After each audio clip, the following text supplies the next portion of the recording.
আসসালামু আলাইকুম রহমতুল্লাহ। বন্ধুগণ, দুঃখ কষ্ট ভারাক্রান্ত হৃদয়ে আপনাদের সাথে কিছু কথা শেয়ার করতে চাই। প্রথমেই আল্লাহর কাছে দোয়া করি, এই কোটা বিরোধী আন্দোলনে যেসব শিক্ষার্থীরা তরুণ বয়সে জুলুমের শিকার হয়ে জীবন দিয়েছে, আল্লাহ তাদেরকে শহীদ হিসেবে কবুল করুন। তাদের পরিবার পরিজনকে আল্লাহ সবর করার তৌফিক দান করুন। হে আল্লাহ আহকামুল হাকিমিন, আপনি সাক্ষী, এই ছাত্রছাত্রীদের উপর যারা জুলুম করেছে, অন্যায় করেছে, আল্লাহ আপনি আরশে আজিম থেকে তাদের ব্যাপারে সিদ্ধান্ত গ্রহণ করুন এবং এই ছাত্রছাত্রীদের মৃত্যুতে তাদের পরিবার পরিজনের আল্লাহ যেই ক্ষতি হয়েছে, আপনার কুদরত, আপনার রহমত দিয়া তাদের এই ক্ষতি আল্লাহ আপনি পুষিয়ে দিন। বন্ধুগণ, ছাত্ররা একটা দাবি দিয়েছে, কোটা প্রথা সংস্কার। তারা কোটা বাতিল হোক এটাও চায়নি, এবং তারা তো সরকারেরও পতন চায়নি। তারা তো সরকারি ছাত্র সংগঠনের বিরুদ্ধেও তারা কিছু বলেনি। সরকারি ছাত্র সংগঠন যেই বাংলাদেশ ছাত্র লীগেরও তো কোনো কোটা নাই।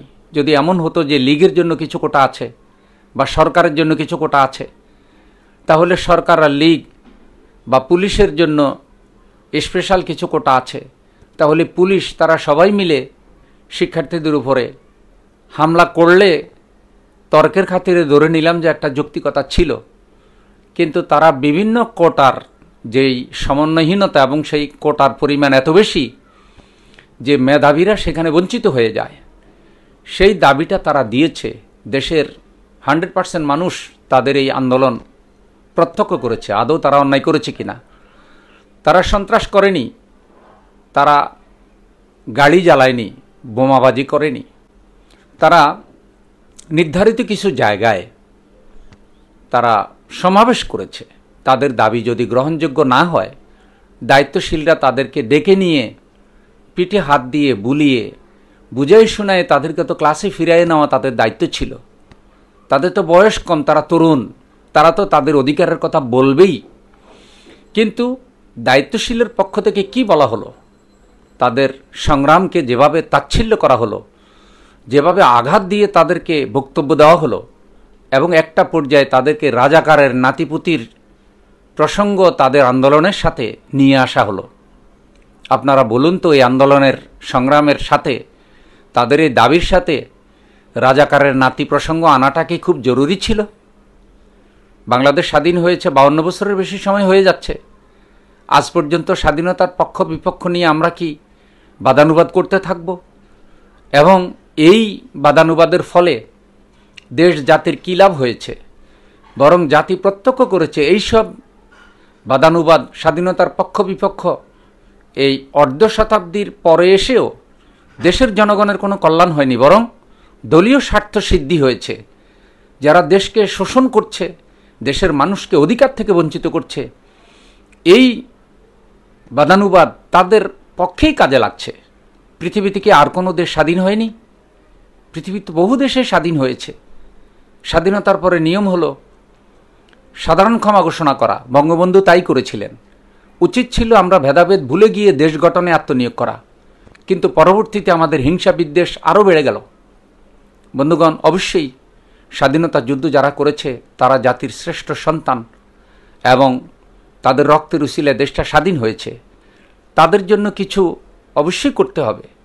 সত্যিকারের মুক্তিযোদ্ধাদেরকে সম্মানিত করা হোক, সত্যিকারের মুক্তিযোদ্ধাদেরকে ভাতা দেওয়া হোক, ভাতা আরও বাড়িয়ে দেওয়া হোক। সেটার ব্যাপারে তো কারো কোনো কথা ছিল না, কথা ছিল কোটার ব্যাপারে। তো এখন সেই কোটা প্রথার আন্দোলনকে কেন্দ্র করে আজকে যে পরিবেশ পরিস্থিতি হলো, যত শত শত ছাত্র আঘাতপ্রাপ্ত হলো, তাদের উপরে আঘাত না করলে কি হতো? তারা না হয় কয়েকদিন আন্দোলন করে তারা কি ঘরে ফিরে চলে যেত না? বা দায়িত্বশীল পর্যায়ের কাউকে নিয়োগ দিয়ে কি তাদেরকে, টিচারদের কাউকে নিয়োগ দিয়ে দায়িত্ব দিয়ে কি তাদেরকে ফিরানো যেত না? সেটাকে আরও দায়িত্বশীল সুলভ চেষ্টার মাধ্যমে কি এইসব সংঘাত এড়ানো যেত না? কিন্তু সর্বোচ্চ পর্যায় থেকে দায়িত্বশীলের আসন থেকে এমনভাবে বক্তব্য দেওয়া হলো যে তাদের অনুসারীরা আরও উৎসাহিত হয়ে গেল। তারা যা করেছে দেশবাসী তা প্রত্যক্ষ করেছে, আমাদের হৃদয়ে আঘাত করেছে। দেখুন, কোরআনুল করিম সূরা মায়েদা ৩২ নম্বর আয়াতে আল্লাহ বলছেন যে ইন্নাহু মান কাতালা নাফসান বিগাইরি নাফসিন আও ফাসাদিন ফিল আরদ ফাকান্নামা কাতালান নাস জামিআ, যারা নিরীহ মানুষকে হত্যা করলো, দুনিয়াতে মারাত্মক ধ্বংসের কোনো কাজ করে নাই, কাউকে হত্যা করে নাই, এইসব অপরাধ না করার পরেও যারা মানুষদেরকে হত্যা করলো, এটাকে নিরীহ মানুষ হত্যা বলা হয়েছে। তারা যেন সারা দুনিয়ার মানুষকে হত্যা করে ফেলল। কোরআন বলছে যে এই নিরীহ মানুষকে হত্যা করা, এটা তো সারা দুনিয়ার মানুষ হত্যা করার শামিল।